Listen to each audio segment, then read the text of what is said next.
Nasira na rin ba yung mga takip ng inodoro ninyo? Ito, meron tayong bago na binili kasi nawalak na yung sa amin. So, itong binili natin is hydraulic na rin yan, guys. At syempre, yung ganda niya. Papakita ko sa inyo yung laman. Ito palang kinuha natin is O yung design niya. At hydraulic na rin yan, guys. Oh, magandang klase siya, guys. Makapal yung kanyang plastic.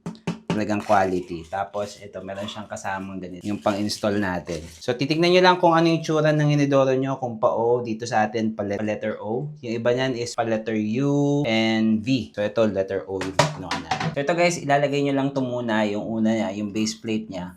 Then, i-screw nyo na dito sa ilalim. Ito na guys, na-install na natin itong base plate niya. Then, i-slide na lang natin to.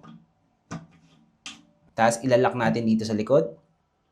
At yan na guys, meron na tayong bagong upuan sa toilet natin. Toilet cover. At tingnan nyo naman oh.